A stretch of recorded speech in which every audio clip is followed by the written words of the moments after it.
Good afternoon, Sai. How are Yeah, you? good afternoon, sir. Yeah, I'm doing fine, sir. And how has been the last 1 month at IIM-A? So it's a mixed emotion, sir. I mean, there are a lot of things I need to share, but I'm not at a ease to share all of them. So I can go to the points where it's easy to for the audience and me to also disclose the things. And when we say IIM-A, it's always academics. A is for academics, both for the institute and for the students outside the campus. So yeah, the first priority is always going to academics, and it's really extensive. And we can say this in comparison to every B school in India. So first thing any student does at IIM-A is get in touch with the academics and continue the flow. And then academics is not just reading books or something like that. It is completely different when compared to the undergraduation. We do a case based learning. Like for every subject that we study, we have a case study on every day. So it's a lot of business experience. I mean, it's a lot of practical experience that we are getting there.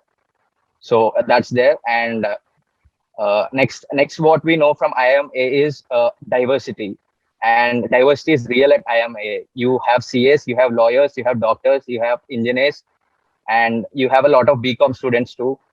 And every person brings a unique skills that we can know only after meeting them. Because when we see a person, we only see a degree, but when we meet them, there are a lot of unique perspectives, and we get all of these perspectives only at IIM-A is what I believe. The CS are amazing. They have a lot of, I mean, they have great skills. They are too good at finance. I mean, they're too good at accounting and what every stuff that they do. And engineers doesn't even have any skill in it, and they learn a lot from them. And the same goes with CS. They don't know much in the aptitude. They don't know quants, and they take help from the engineers. So this unique structure of academic structure at IIM-A helps everyone to collaborate together. That's how the real bond forms at IIM-A. Okay. So the last 1 month, what has been that one special moment that you have come across? I should definitely say FOMO, sir. I mean, a lot of activities happen, and it comes down to the individual person, as in what preferences need to be given. I mean, every person has different preferences after coming to B school. It's not that everyone has the same preferences. Everyone wants the same domain, or everyone wants to do best in the academics.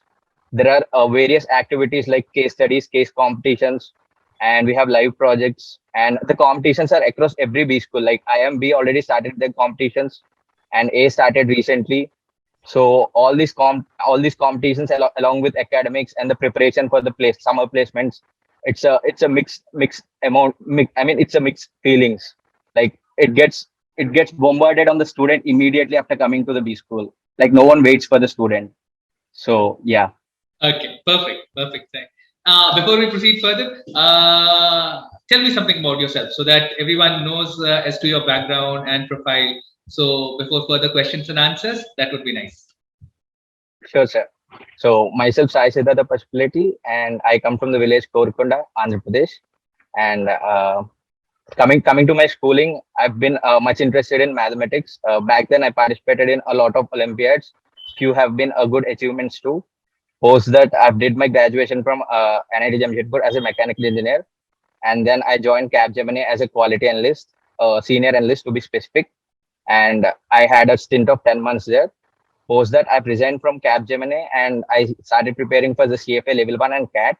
I wanted to get into finance domain as I was interested there, but due to Corona, I couldn't do such things as the job hirings weren't there back then. And apart from that, along with the CAT preparation, I've done other extracurricular activities like trading on the Indian markets for the past 1 year. And then the CAT results came, and this would be my third CAT attempt. My first CAT attempt, obviously, sir already knows about me. So the first CAT attempt was in CAT 2019, CAT 2019, CAT 2018. It was during my graduation, and this is my third CAT attempt, CAT 2020, and I scored a 99.82 overall and a 99.94 in quantitative ability. And post that, the interview calls came, and I got calls from all the IIMs and FMS Delhi, and I've converted ABCLK and FMS Delhi. and now I started as a student at IIM-A. Perfect, Sai. Yours has been a stupendous journey of excellence as well as perseverance, I would say. How did you go about your preparations for CAT? If you can detail it, Yeah, it would be very nice for aspiring students. right, sir.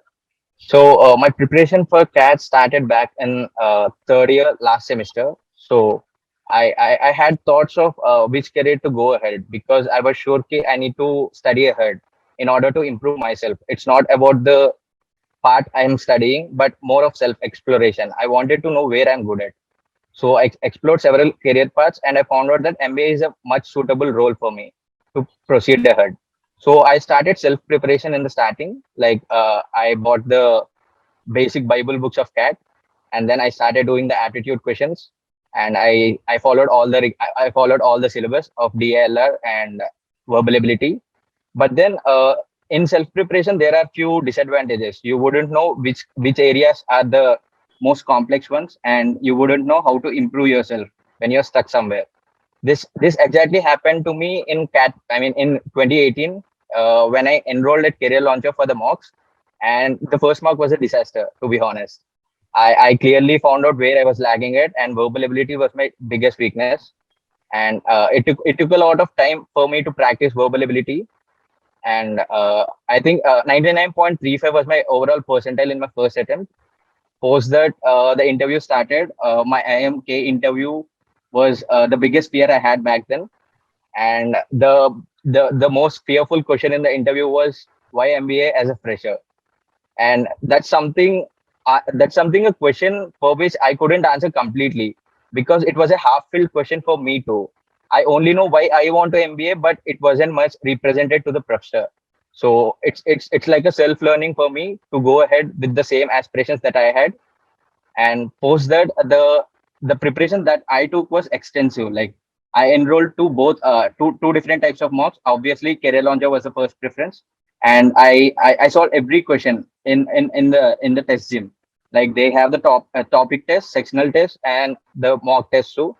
And solving every question helped me a lot. I mean, I could find out where my weaknesses are, and I concentrated much on my strengths. Like quantitative ability is my strength, and I I put it as my highest order when I prepare for something. So like that, when I found out my strengths and weaknesses, it was easy for me to focus much. And when it comes to uh, taking mocks is one way, and I mean, taking mocks is one thing, and analyzing is another thing. Analyzing is very important when it comes to mocks. Like you would know where to focus in a particular mock.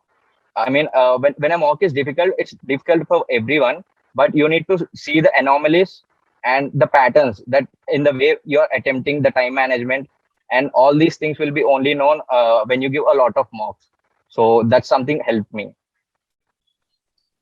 Perfect, Sai. And where does CL stand with respect to your preparations? How did CL help you in your preparations? Yeah, so about mocks, I already spoke a lot, because I believe it's because of career launcher only I got all this practice. I wouldn't deny that fact. But the biggest help I got was in the interviews time. Obviously, Sandeep sir here is my mentor for the interviews. Uh, like I just wanted to tell about myself before interviews and after interviews. Before interviews, I was too narrow-minded. I wouldn't deny that. I only knew few of my abilities, few of my strengths, and less of my weaknesses too. But when I started giving mocks or talking to Sandeep sir, he found a lot about me which I didn't know. It's like my hidden areas where he found my strengths and weaknesses at the same time. I don't even remember the number of mocks I gave with him, or the number of conversations I had with him post cat. Like even for a smallest doubt, I would call him immediately, and there's no regret anytime. He would pick the call anytime, and I think this is the best experience that I got for the interview prep. Perfect, Sai. So, and you have worked hard. More than anything else, what I could feel key the first time that I had my sessions with you for CAT 2018 and CAT 2020, I could feel that there was a lot of difference in you. The person had matured, and your answers were very straight on. So that was something that I really appreciate. You were working hard. You wanted to get there. So that is one thing that I found in you, I would say, as a passion. Ki I have to do. So that is what I think helped you sail through. Yes. Again, and I mean, CAT is 4 months down the line. What would be your advice to students going in for CAT 2021? How should they go about with their preparations? What should be the few key areas that they need to focus very well on? Right. When it's 4 months, it's like almost everyone will be winding up their preparation, initial preparation, and start practicing the mocks. And I Many feel would be who would have just started their preparations as well. right. This is something unique case. Like these people mostly are outliers. Like these people wouldn't require much practice. But then I'm talking in general, excluding the outliers.